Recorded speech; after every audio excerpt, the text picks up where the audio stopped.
Good afternoon. Welcome. Come on in and get settled. I'm Ann Thompson, the Assistant Director for Public Services here at the Essex Library.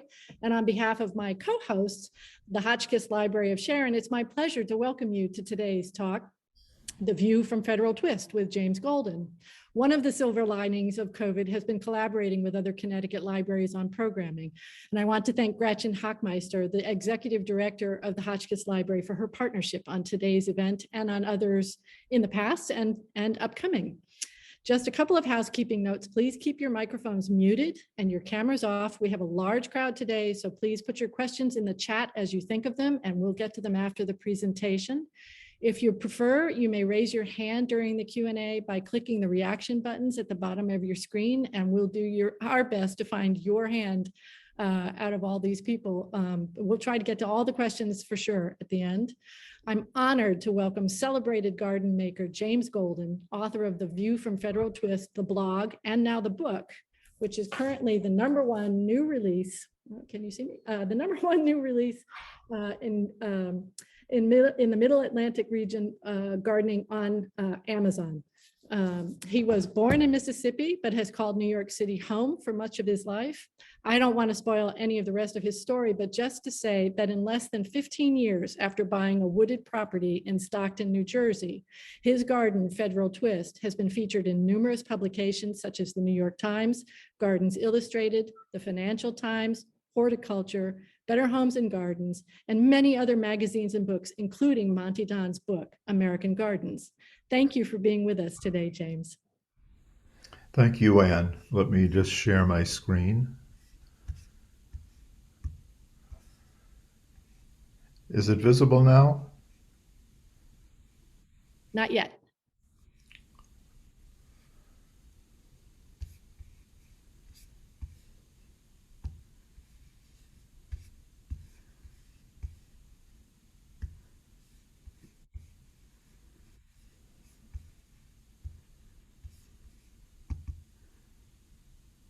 There it goes.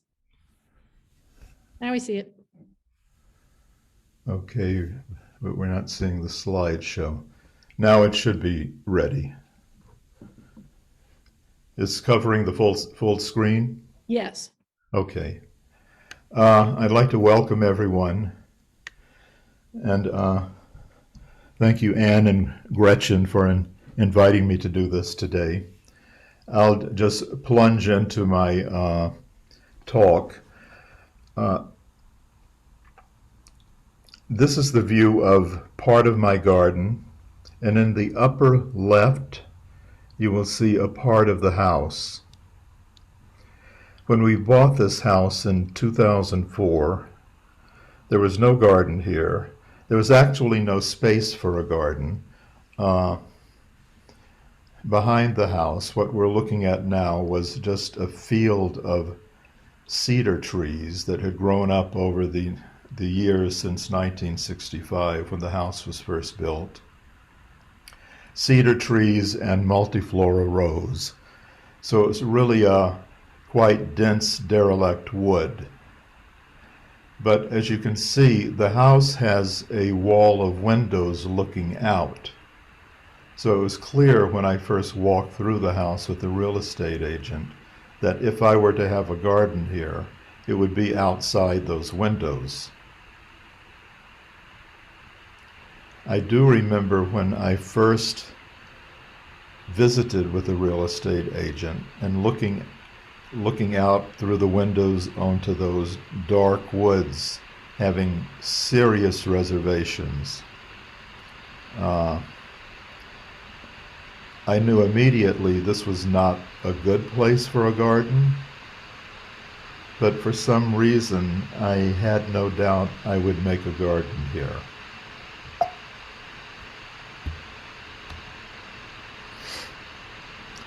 This is what was to become my garden. You can see many eastern red cedars. The botanical name is Juniperus virginicus. It's a common tree. When the house was built, this was an open field, but the junipers had seeded in over the years and taken over the space. And you can see in the foreground huge amounts of multiflora rose were growing. So I knew we would have to take down these trees and this vegetation to make a garden. And some people might say, well, you're making a massive change to the landscape. But in fact, I was returning it to something like it was in 1965 when the house was built, and it was simply an open field.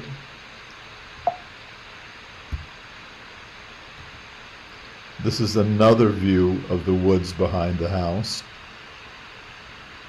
And I'd like to just take a minute, because I think this does look like a mess, like a totally derelict woodland. But there were some things that I liked. It had a sort of romantic quality. Maybe if you think of a children's fairy tale, there was this wizened old dead tree trunk, and this tree with the cloud of yellow leaves behind, and the repeated verticals of the junipers across the land. There was something sort of mysterious about the quality of this place, and I think I've always wanted to keep something of that in my garden.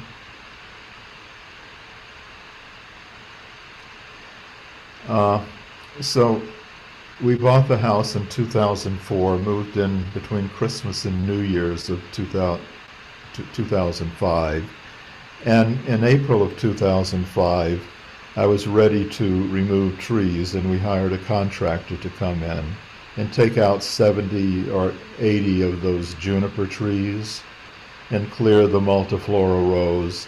They didn't remove any roots. They didn't actually remove any plants that were rooted in the earth. But after they left, when I first looked down at these big muddy ruts, I had a sort of, I don't know if I would call it a revelation. It wasn't a pleasant thought, but I realized I would have to have an ecological garden. And by that I mean I could only grow plants that were highly adapted to growing in heavy clay, and in fact heavy wet clay. The earth was quite wet, often saturated through the winter, I would learn. And if you look behind those ruts, you'll see a haze of green over the land.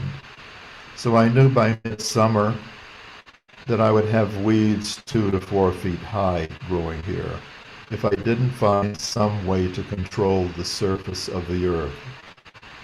That's probably one of the basic principles of my garden, finding a way to control the surface of the earth, and in doing that to control weed growth.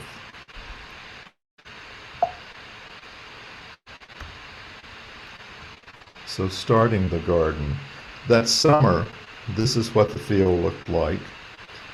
I had essentially no horticultural training, and I had none at that time. I had had small gardens in Brooklyn over the years, and I had read gardening books. But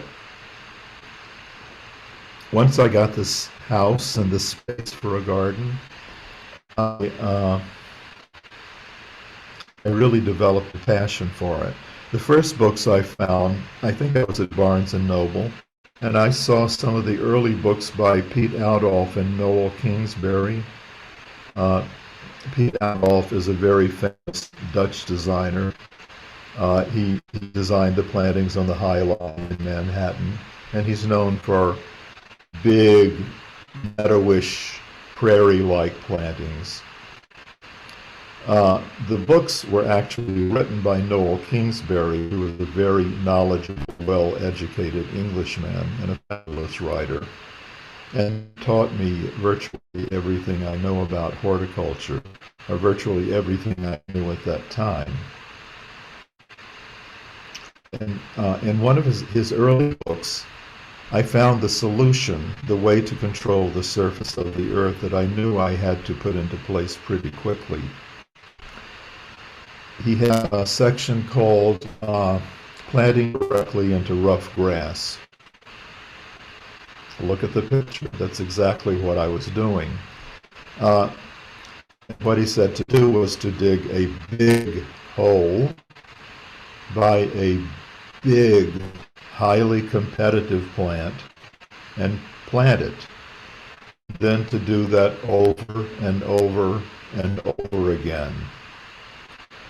Over time, those plants would develop a canopy that would shade out the lower growth of the garden, a lot of this stuff, and control the land surface and allow me to make future alterations. But it was a fairly quick way to get control of the ground surface and prevent massive weed growth.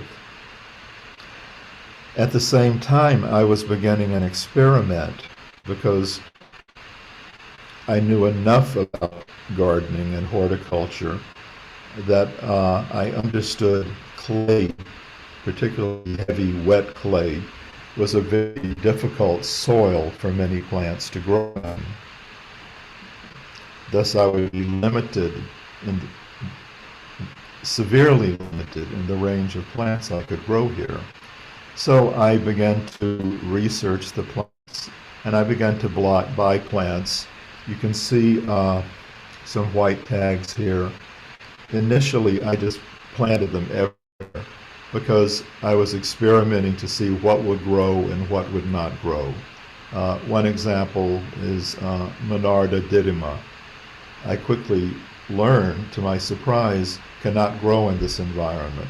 There are many other common perennials that I'm sure all of you grow in your gardens that I can't grow.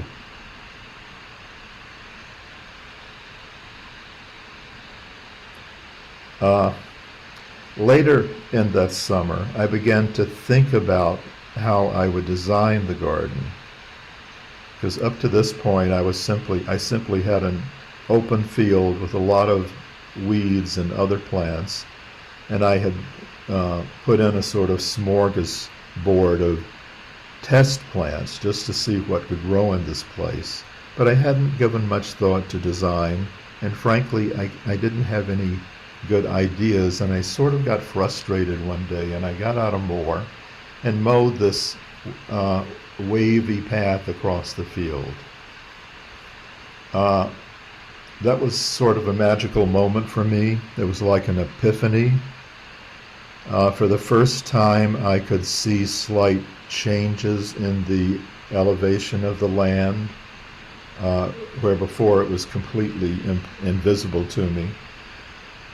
I could walk along the path and get different perspectives on the house and on the woodland edge around what would become the garden, because what I had essentially created by moving the trees was a clearing in the woods. And a clearing in the woods is a rather classic American landscape type, which comes from our early days, the pioneer days when people built houses and there were dangers throughout the woods, and they cleared the land around the house so that they could see danger coming at a distance. So it's a sort of emotionally charged landscape too, but at this point in time, probably distant from those feelings of fear that plagued our early ancestors.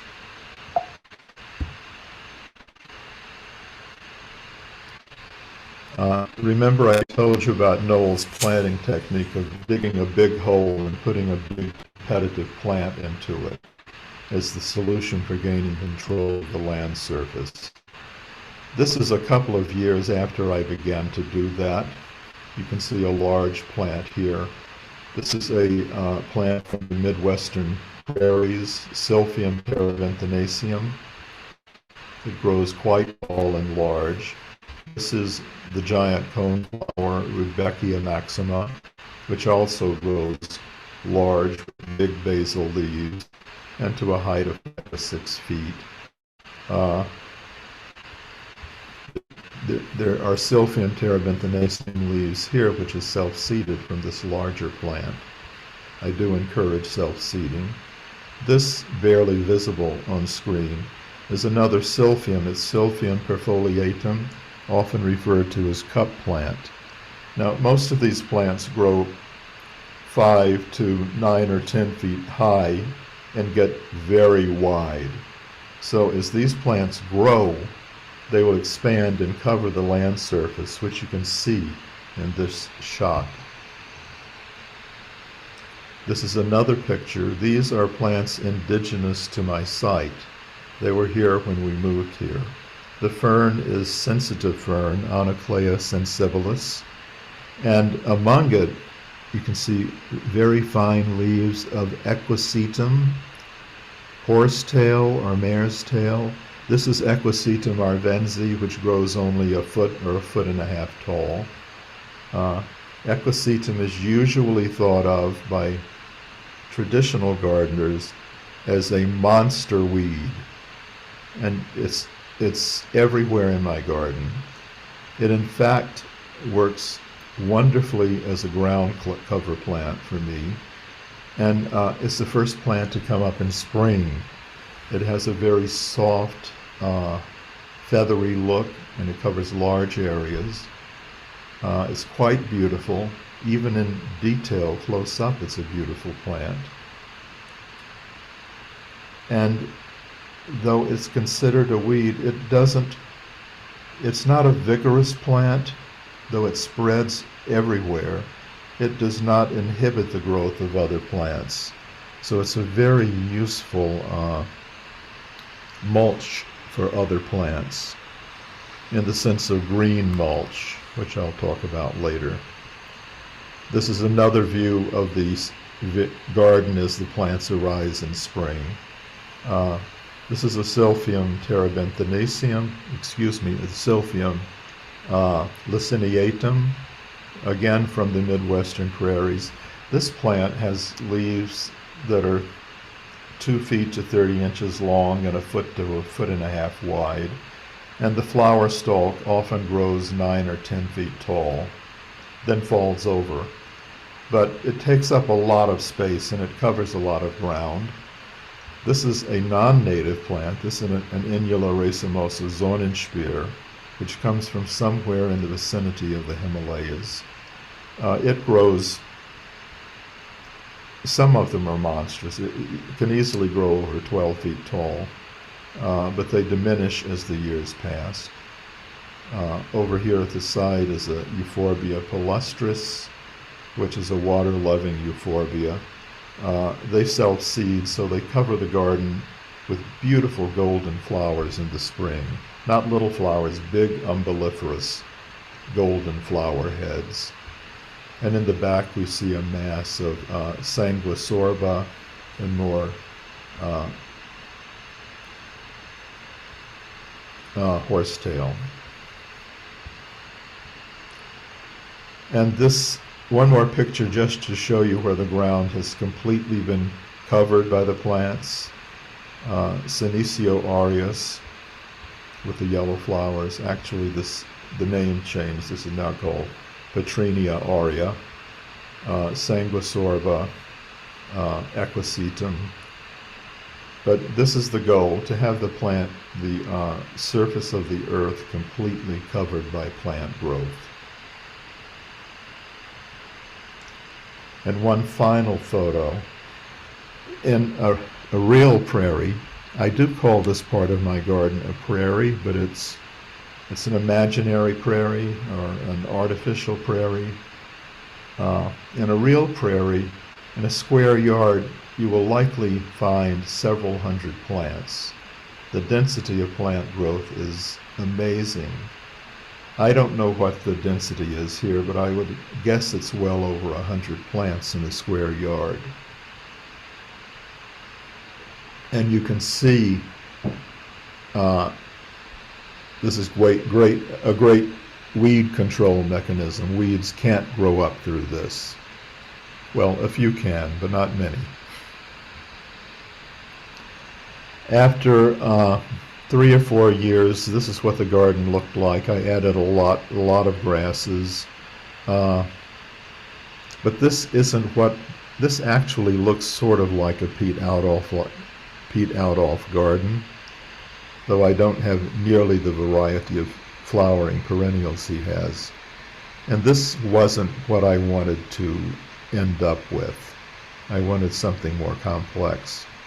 More important is I started to pay attention to the trees that make up the clearing in the woods, and I started to realize for the first time that they weren't just background, they were part of the garden.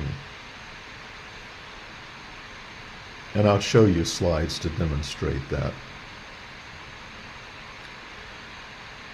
This is a map of the garden. It looks a bit intimidating, but you don't need to remember anything. I just want to orient you to the garden. This is the house here. This is the wall with the windows looking out toward the garden. This is a terrace, a gravel terrace outside the house. It goes all the way around. And from the terrace there is a bank, because the earth drops about 12 feet down this bank to the garden below. So this part of the garden is 12 feet below this part. So the view from the terrace and from inside the house is a view above the bulk of the garden, and it's a view across to the woodlands on the opposite side. Notice the woodlands surround the garden, thus the name I call it, a clearing in the woods. And in surrounding it, they create an open space, an oculus to the sky. And some of my pictures will show you how important that oculus is. The garden down here is mostly the Prairie Garden, and we'll see a lot of that in detail. The house is facing southeast, and east is in this direction.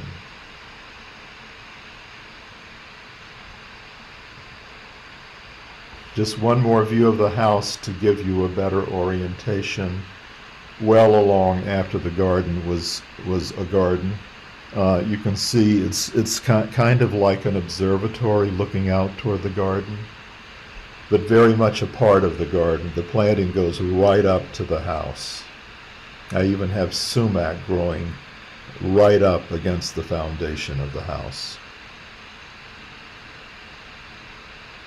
And there is no lawn anywhere here.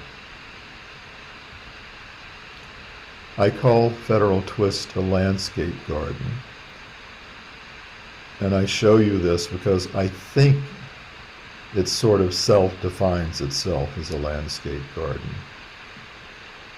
I took this photograph from the terrace outside the house, looking straight out across the garden, probably around 7 or 8 o'clock in the morning.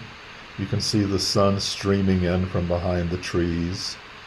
You can see the plantings. These are at the edge of the terrace, just about 20 feet out from the house. But these edge plants essentially hide the Prairie Garden down below. So you're looking at my garden, but you're not seeing the garden you saw in the slides we've been through so far. You're seeing the trees in the distance and the planting right at the edge of the terrace. So what is the garden if it doesn't include the trees making up the clearing in the woods? It is the landscape. And the landscape changes with each season. I'll show you a bit of that.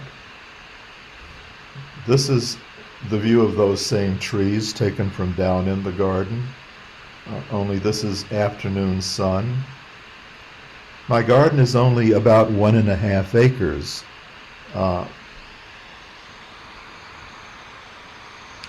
So you might wonder why I call it a landscape garden. I should also interject that one of my favorite gardens, and one I emulate, is Rousham, a very famous landscape garden in England. In fact, it was the very first of the landscape gardens, designed by William Kent in 1737, I believe. It's still intact, unchanged essentially.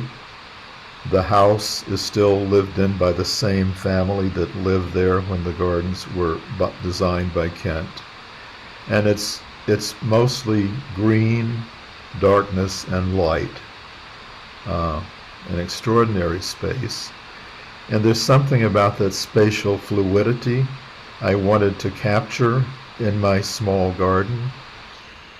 I'll show you how I did that to some extent.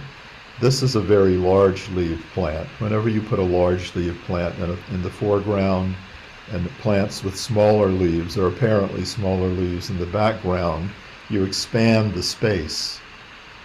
So I've created the illusion of great space here. And then the sky doesn't help. Doesn't hurt, I mean.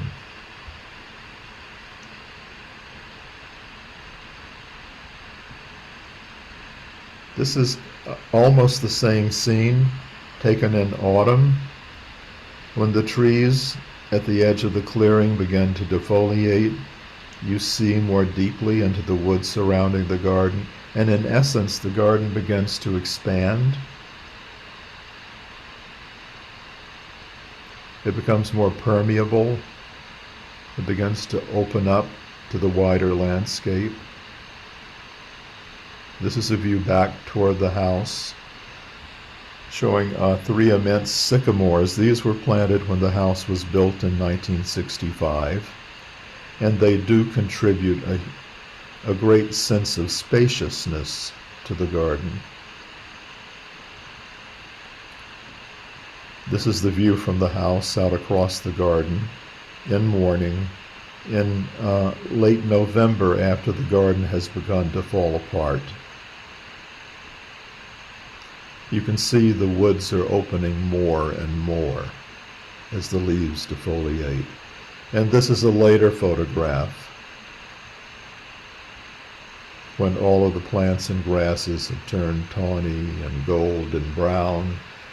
And the trees have completely defoliated, and you can even see a hilltop a half-mile distant. So I would ask the question, what is the garden? You can't go down here somewhere and find a border where the garden ends and the woods begin. They're essentially a unity. They're one.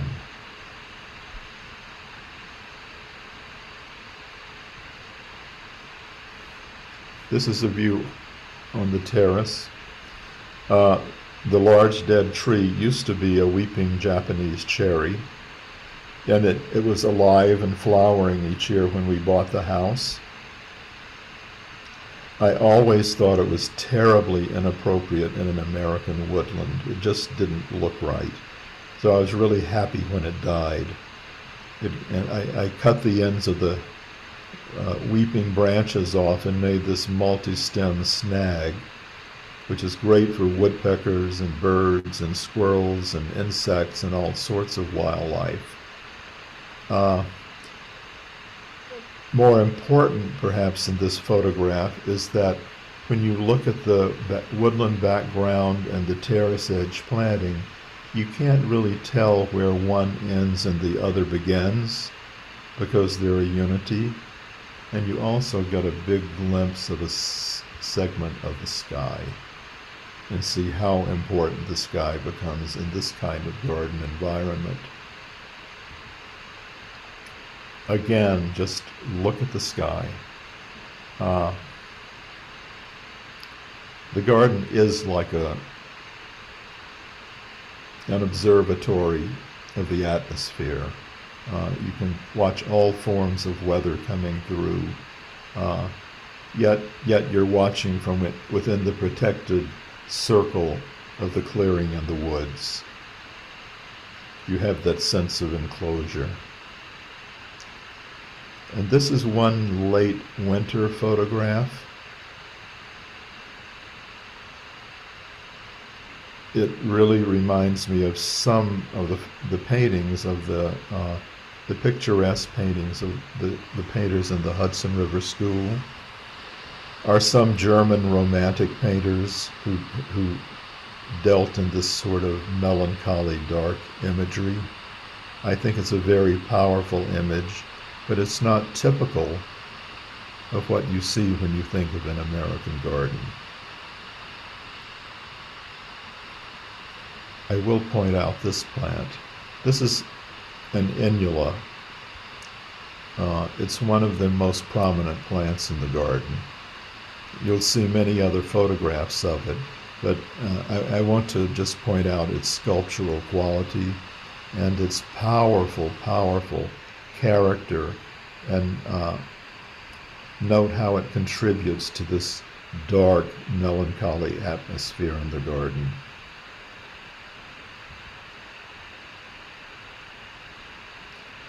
The Prairie Garden, a gentle push back. This is the Prairie Garden, the garden you couldn't see in the landscape shots I just showed you. But you see it's quite massive.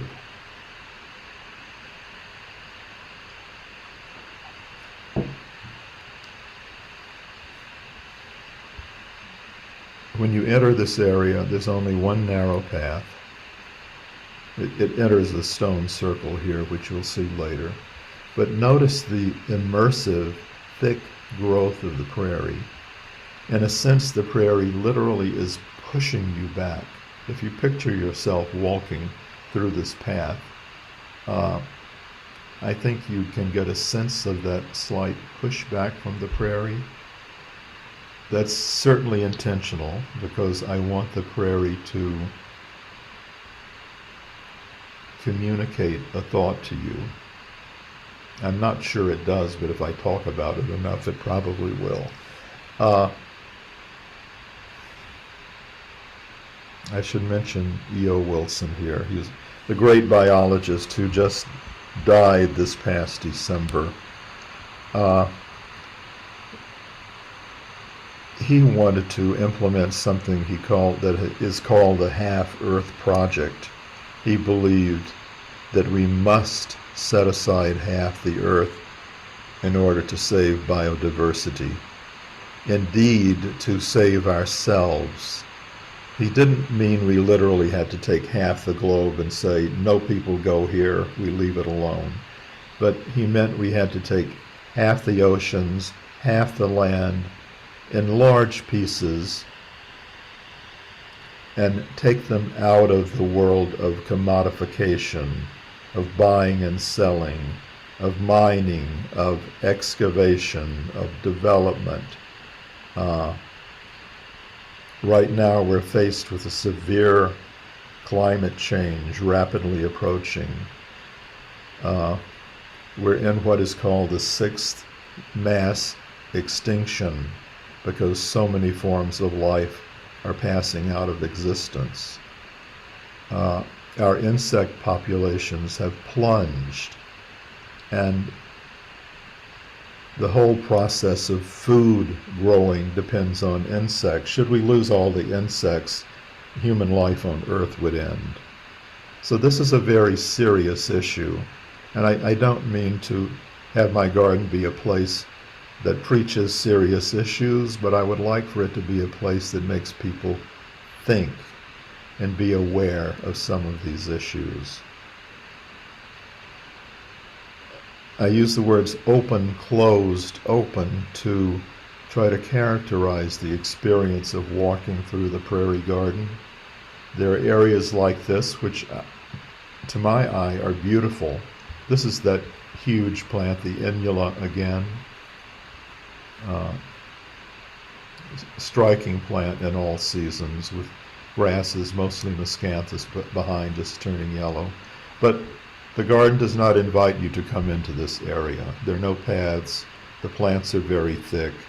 It wouldn't be a pleasant thing to walk into this. This part of the garden is open. This, in fact, is that first path I mowed across the garden at the very beginning of the process. The prairie, closed.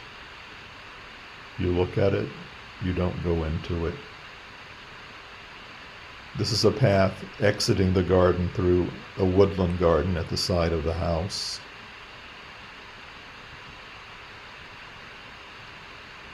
The prairie, closed, open, closed, open, closed, open. The garden in spring, and you can see it covered by the yellow blooming Euphorbia Polustrus. This is the only time you can see across the garden. In the very back corner of the garden, in the far eastern end, I wanted to bring the garden to a sudden stop, and I wanted some sort of more formal contrast to the looseness of the prairie garden, so I put in this L-shaped hornbeam hedge, Carpinus betulus. It's a European hornbeam. This area is interesting because it's both open and closed. It's permeable. That's what my friend Jonathan. Behind him is a small path going to a bench which is hidden behind this large hydrangea. But notice this area is completely closed. It consists only of the inula.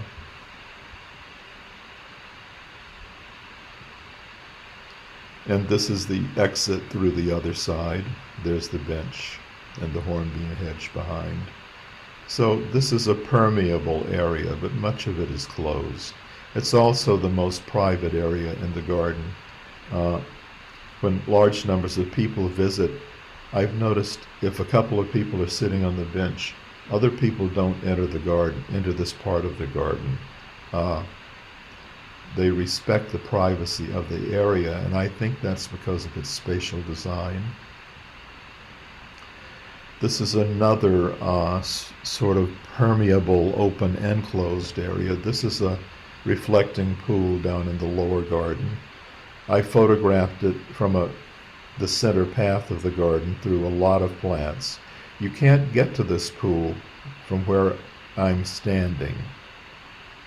The garden, in a sense, forces you to look around and find a pathway to get there. And that's very intentional because I want you to encounter the garden and experience the garden and find your way to that place. This is the same pool taken with a drone from above. And in fact, the entrance is this narrow path here.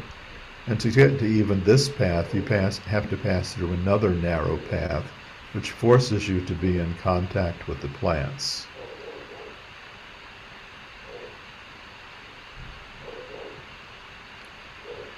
Earlier, I talked about the garden being an ecological garden. So all plants in it had to have an ecological fit. And one of the first ones I found was this. This is Filipendula rubra venusta, again a plant from the Midwestern prairies. It's also known as Queen of the Prairie. At the time I was starting, this is one of the oldest plantings in the garden. And at the time I started it, I couldn't find plants. There were not many good nurseries around me. I was working in Manhattan. I would come out every weekend and go from nursery to nursery to nursery, just hoping I could find plants that would work in my garden, and enough of them to work, because I would never buy one plant. I needed often 15 or 20 or 30. I happened to find this plant just across the river in Bucks County, across the Delaware, and at a nursery called Paxson Hill Farm, where the owner keeps some really interesting stock. Following Noel Kingsbury's advice to plant big, aggressive plants in big holes, I bought probably 30 or 40 of these 4 or 5 gallon plants. So they were quite large, and planted them across a 50-foot swath in the garden. And they have maintained stability over 13 or 14 years now. They don't spread, yet they don't diminish. They come back every year and do the same thing over and over. It's a beautiful plant, has a beautiful, in addition to the flowers, has a beautiful structure and leaf form. This is the flower in bud, and this is the filipendula in full bloom. This is the filipendula after it fades to a kind of bronze color. This is actually my favorite stage of its life. Sanguisorba tenuifolia. Many of the sanguisorbas like my wet clay conditions.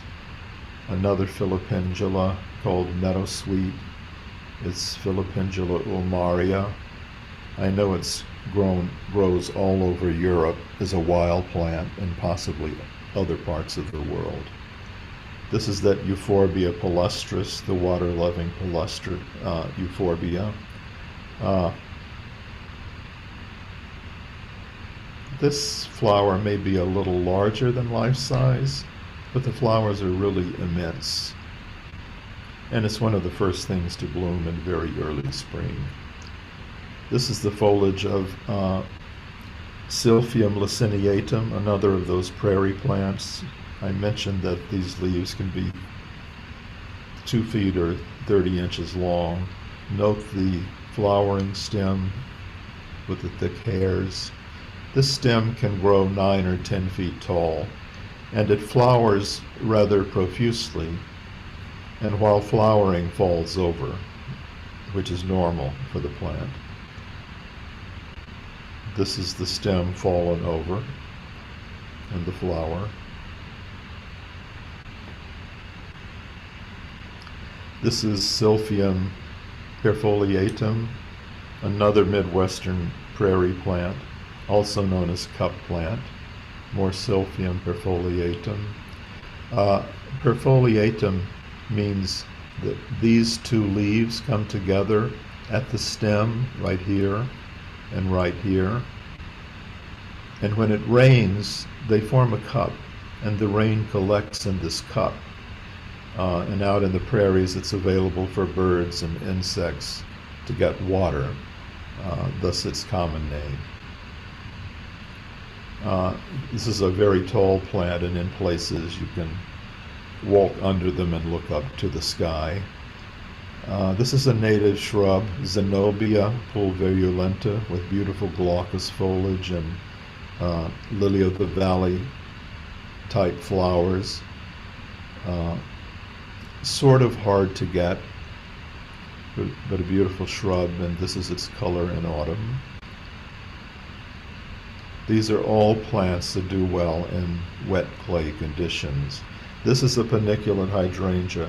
I planted these on a whim. Nothing told me, I didn't read that they would do well, but in fact they did it extremely well in my conditions. This is buttonbush, a native shrub, Cephalanthus occidentalis, with a hummingbird moth pollinating or collecting pollen with its proboscis.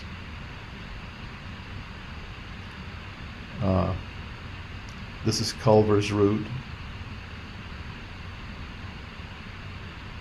Veronicastrum virginicum.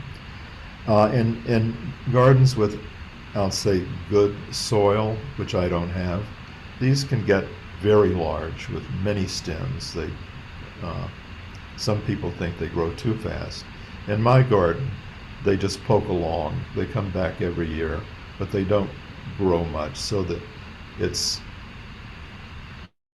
doesn't have what James Hitchmo calls a wide ecological amplitude. It needs very specific conditions and just barely survives in my garden. This is New England aster, Aster novi anglii. I planted, there are many different colors. This is simply one plant.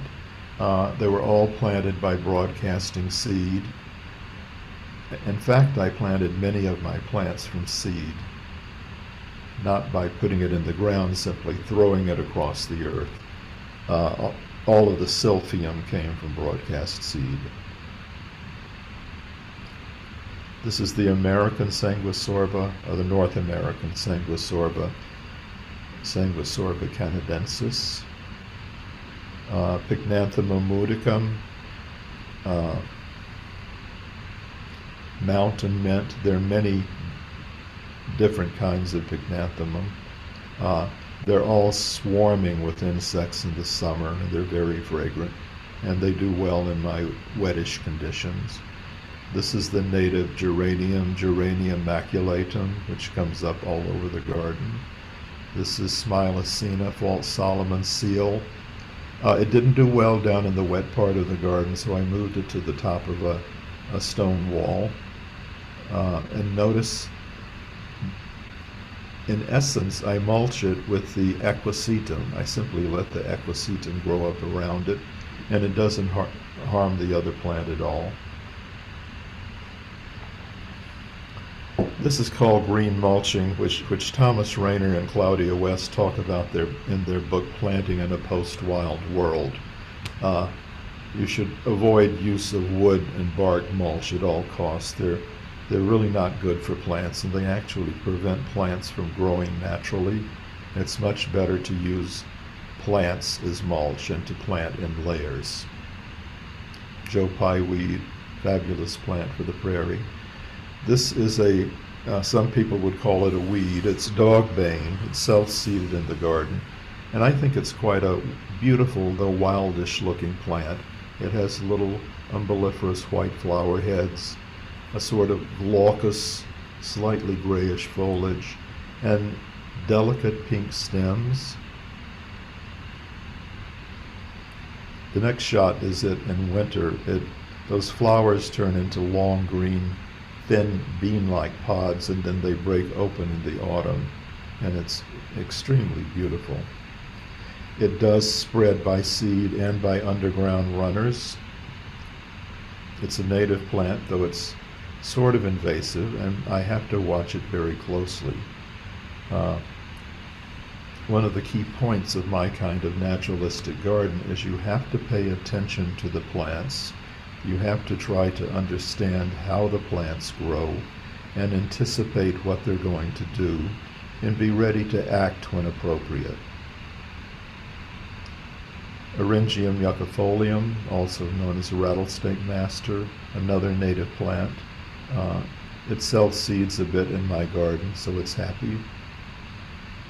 Many people don't know this. This is seed box. Its botanical name is Ludwigia alternifolia. This is a little larger than life size. It's inconspicuous in the summer. It has little yellow flowers that aren't barely noticeable.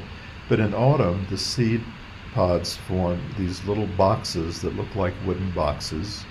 You can break them off and shake the seed out through that little hole. And it turns a pretty red color.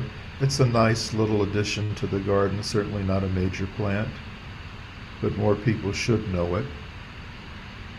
It's indigenous to this site and just appears all over the place by itself. I do use a lot of Petasites with great care.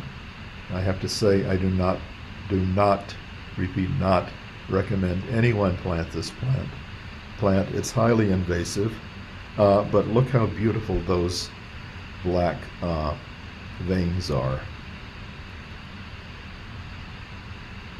This is a larger area of Petasites, and coming up and flowering through it is another plant, Ligularia japonica. This is the foliage of the Ligularia and its flower. After flowering, it does tend to flop and fall apart. So at that point, because I pay attention, I actually cut out parts of the plants. If any can be left, it should be, because they have beautiful seed pods. This is one of my favorite shrubs. We have a native Lindera called spice bush. It's Lindera benzoin. This is also a Lindera, but it's from Korea. It's Lindera and Gustifolia Glauca. These Lindera have different colors. Some turn orange or red in autumn, some turn bright yellow, some turn mixtures of colors. They seem highly adaptable. I grow them down in the wet part of the garden. I grow them in the drier conditions at the terrace level, which is where this one is. I also grow them in front of the house where they're exposed to deer, and deer have never touched them. They eventually grow into multi-stem small trees, maybe 18 or 20 feet tall over many, many decades. I have one out in front of the house I can see right now that's probably 14 feet tall and has 5 major growing stems. That's another Lindera. Notice the vast difference in color. I don't know why some have different colors. It may be genetic, it may be environmental or climatic conditions. I've never read a cause for this. This is a dogwood self-seeded on the bank. I treat it as a perennial because most of the dogwoods here die from anthracnose disease after a few years. This is the native Lindera benzoin, the spice bush, a nice bright yellow color, also self-seeded on the bank. This is sassafras, a tree I want to grow in my garden. I've killed several by trying to plant them down in the wet prairie. They just won't take the wetness, they die. These, however, are self-seeded on the bank, where they're perfectly happy. On the terrace right outside the house, I have this sumac rus Liciniata glabra. It's almost more beautiful in the winter, when the leaves are gone and the bare stems are emerging from the earth just outside the living room. I haven't said much about dead plants, but dead plants can be an extraordinarily beautiful part of the garden. This is Silphium Perfoliatum, the cup plant from the Midwestern prairies. And if you look at this and think about the work of a Renaissance craftsman, Benvenuto Cellini, who did very fine metal work, you might imagine this is by someone like him. This is the Inularismosis, the very sculptural plant. You can see how beautiful it looks as it dies. This is the Inula again, coming up through Miscanthus.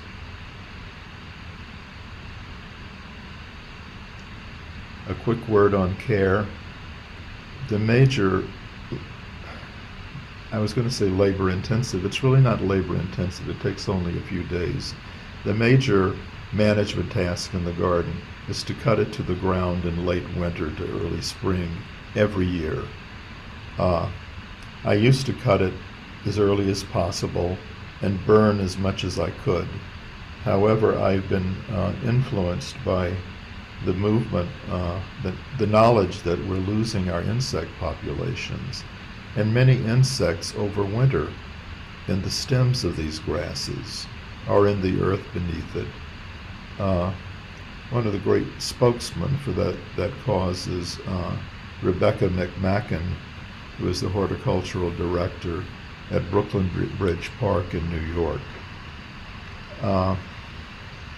So I'm leaving the grass on the ground for a longer period.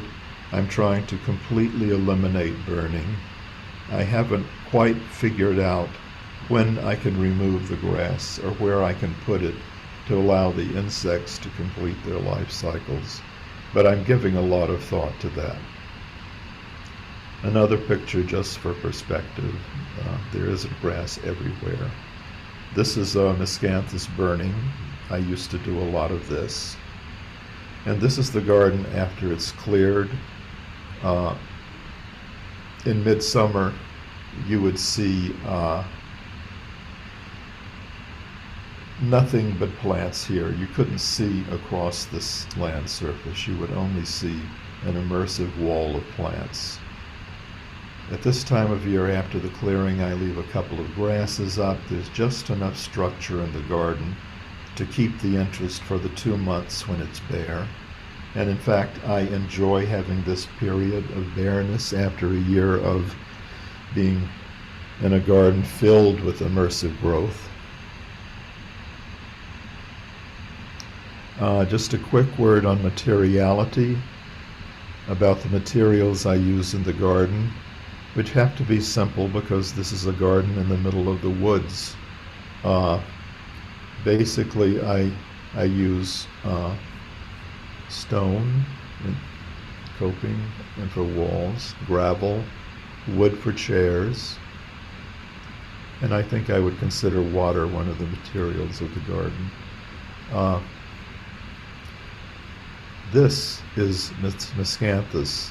I think most people don't realize that's what miscanthus looks like from above.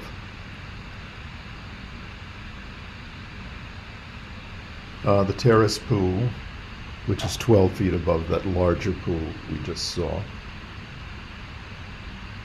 The stone used in the coping is reused. It was left over by the people who built the house in 1965. This is the lower pool. The sculpture in the foreground is made of bronze. It's very heavy, but its organic shape and dark color make it blend well with the wildish environment. This is the Canal Pond, which is designed to be reminiscent of the canals that line both sides of the Delaware River, about 2 miles from us. It alludes to a long history of culture in this area, and many people who visit read this as a moving stream, interestingly. Again, speaking of materiality, this wall is made of the local stone. It's called argillite, and we're blessed to have many tons of it along both sides of our property. This land was at one time used to grow crops. I don't know what. It may have been a grain or fruit trees. I really don't know what, but someone used this land and left miles and miles of stone rows throughout the woodlands. So the stone was readily available for me, and I wanted to use it to amplify the character of the garden. It has a nice somber color, and it has an old-fashioned name called blue jingle or blue jingler, because if you hit 2 stones together, they tend to make a ringing sound. A stone circle made of the argillite in the late autumn. Stone, gravel, wood, stone, gravel, wood. Another bronze sculpture. The orange shrub is that Lindera and Gustifolia again, which will grow into small trees eventually. 2 chairs and a path across the prairie, which I call the immersion path, because after early summer the plants are so high. When you walk it, you are literally immersed in vegetation. These are Wave Hill chairs. Actually, these are a version made by Dan Benarsic at Chanticleer, a beautiful garden outside Philadelphia.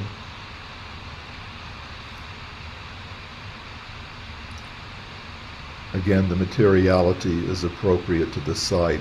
It's a modern design taken from a Dutch architect, Gerrit Rietveld, who lived in the early part of the 20th century. We're near the end. Since we've looked at the materiality of the garden, I wanted to take one moment to pause on the intangible. This is the terrace outside the house. Notice the chairs are aligned in a straight line looking out across the garden. The house The glass windows of the house look out toward the chairs. The scene is empty and a little foggy. Yet there's sort of an energy in this emptiness. Tom Stuart Smith writes about this. He tells a story of searching for a small Renaissance garden in Italy, and searching in the woods. When he finally found it, he entered, and it was empty, and he said it felt as if the gods had just departed.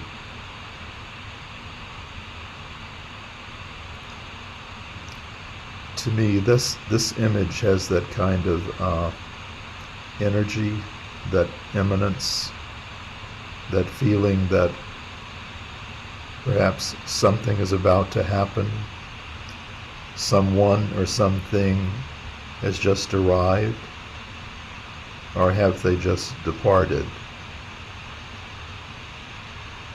I think all of us probably want to find moments like this in their garden.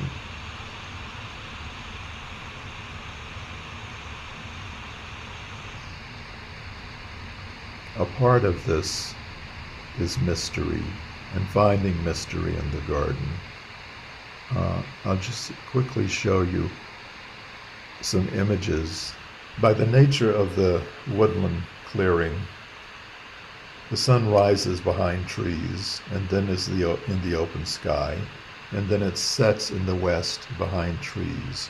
And when it passes behind the trees on each side, morning and afternoon, it shoots beams of light through the trees that highlight certain plants and throw other parts of the garden into deep darkness. A chiaroscuro effect. This is Miscanthus purpurescens highlighted by a beam of light from the setting sun, with the very dark skeletons of Silphium in front of it. This is a carex crinita, in fact the largest American native carex, flowering, mixed with great blue lobelia, Lobelia syphilitica, and it's a beautiful study in dark and light. This is an Inularismosis, with in front of it the small flowers of Mollinia sky racer, side-lit by the setting sun, with a mysterious, dark, almost black background. These are very important moments in the garden, in the morning and in the afternoon, because they're transient, they pass quickly, they're constantly changing. This is the woodland at the side of the house, where the sun moves to the west and beams of light and shadow move over the plantings. Another area in morning light, with bright light in the background and almost total shadow in the foreground. Again, chiaroscuro effects. These kind of lighting effects are very emotionally moving. I think almost everyone responds powerfully to them. They're a very important part of garden making, probably, to my mind, certainly much more important than flowers. The wave-hilled chairs in the afternoon sun with a dark background. A beach backlit by the late afternoon sun. The foliage of the prairie is low because it's very early in the season. An autumn afternoon at the end of the terrace. It's a nondescript area, but the setting sun and the shadows and light give it a bit of magic. More magic.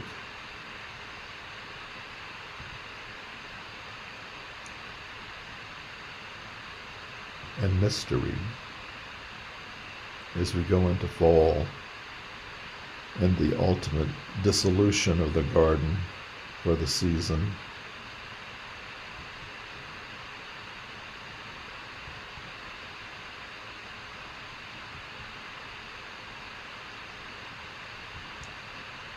sorry, slide's out of place. I think I mentioned spirit of place, our atmosphere, early in the presentation. You saw this picture. I said I wanted to retain something of the qualities of this wizen tree and the cloud of leaves and the wildness and sort of mystery of even the unkempt woods. And you may not have understood what I meant, but I think I did.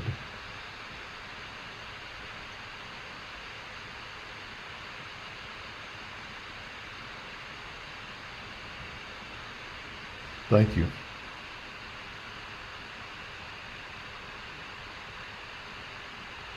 Thank you, James. Oh, wow.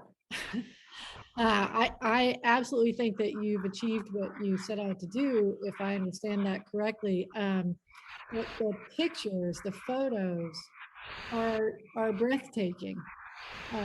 Thank you so much for sharing those. Were you the photographer for most of those or all of them? I was the photographer, everything but the cover of the book, which was by Claire Takash. Fabulous. So we should go ahead and take questions for people who've got them in the chat. Gretchen, did you want to take over those? Sure, I don't have any yet. Oh, here's the first one. Is the garden open to the public?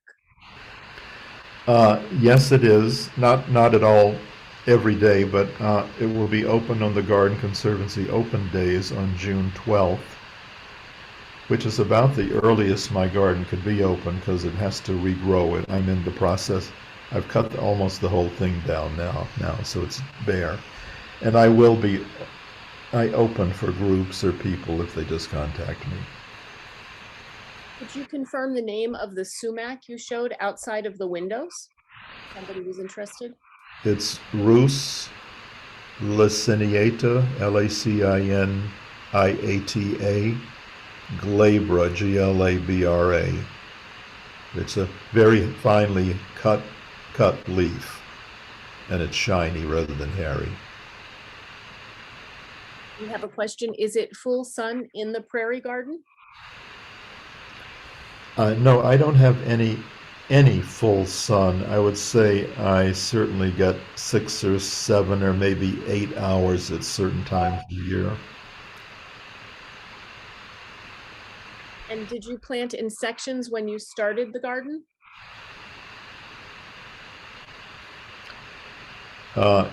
Initially, yes. But then I started moving about because when I bought plants, I rarely planted fewer than 15 or 20. And how do you think the garden changes the way people think about themselves?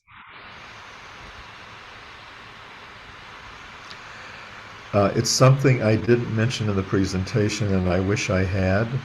I would like for people to realize that when they enter the garden, they are one of many processes going on in the garden.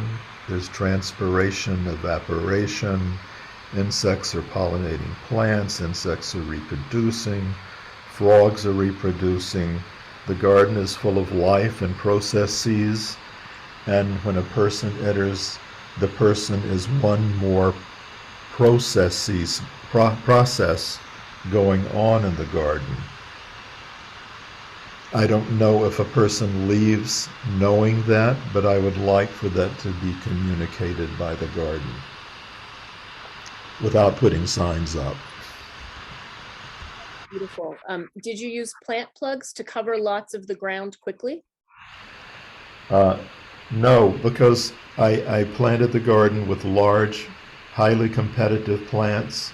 Many plant plugs simply get overwhelmed and die. However, I am now using carex plugs in certain areas of the garden where I can control the growth to create a carpet that will complete the coverage of the ground. there are many native carex around here, but I'm buying them from nurseries that grow plugs, and the carex plugs work very well here. I was wondering if you could explain the name of your garden, where Federal Twist, what that signifies, where it comes from. Oh, it's on Federal Twist Road, and I thought it would be an intriguing name. When I started the garden, I started a blog actually called The View from Federal Twist. And I've always been intrigued by the name. No one knows where it came from. There are many theories, but no one actually knows. And I just thought it was intriguing. Great name. That's all the questions I see in the chat right now. Oh, one question, thoughts on using native plants? What about native? Wondering what your thoughts are on using native plants. I think native plants are very important. I do not have an all-native garden because I'm constrained in the range of plants I can grow. And in order to get the kind of horticultural richness I wanted, I felt I had to depend on some non-native plants. One of the key ones is the Inularismosis. I talked about that tall sculptural plant. There's nothing I would know I could replace it with. I do favor native plants, and in fact last year took out a row of evergreens and put in a native shrub border. So I fully support a native plant movement, and I think they're very important. That's all I see in the chat, Anne. Sure. I have many, but I'm not going to burden anybody with them all. James, I love the way you described your borrowing views, and in particular the trees. I think you also borrowed the fog and the sunlight and the clouds, if I had to be asked about that, and you do it marvelously. What are primarily the kinds of trees that are in your borrowed view? Well, there used to be a lot of ashes.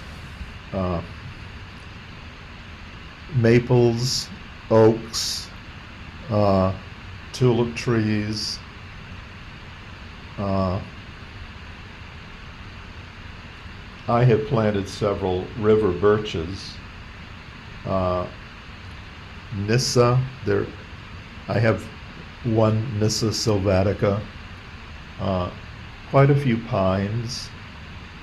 I'm in an area that was open in 1965, and it got overwhelmed by early growth of invasive cedar trees, eastern red cedar. But in the woods just 20 or 30 feet from my garden, there are beeches coming up. There's a much greater variety of trees than I have immediately around the garden. Oh, thank you. Wonderful. Wait a minute. Do you dye the water in your ponds? Yes. Black. Okay. Yes. It's much more nicely that way. The ponds are actually made of concrete blocks turned on their side, so they're only 8 inches deep, and they're full of frogs. There are hundreds of frogs here. In fact, we don't have mosquitoes. We have so many frogs. And if the water is not dyed, the frogs are completely visible. And in this area, there are huge numbers of raptors, and they kill the frogs. If I put the dye in, they can't see the frogs, and it really protects them, in addition to giving me a nice, clean look at the ponds. It's an organic vegetable dye that hasn't shown itself to be harmful at all. Do you have a favorite time of year in the garden? Late autumn, probably in November, when the garden is literally falling apart. And my other question was about wind. Do you have, do all the, should it say all the trees in the forest around you protect you for the most part from any wind damage? All those tall plants are No, standing. no. We have lots of rock under the surface, so many of the trees are superficially rooted, and in high winds they regularly blow over. During Hurricane Sandy, the people who built this house in 1965 planted a long row of white pines that must have been 50 or 60 feet tall, and 17 of them blew over in Hurricane Sandy. So, and now that we're losing the ashes, every time we have a high wind, they literally crack and the tops crack off and fall. So, no, we have a lot of wind coming through. And there's a question, how about tick management? Be careful and watch after you've been in the garden. If you know, the only way I know to control ticks is to have chickens. I'm afraid they would destroy the garden.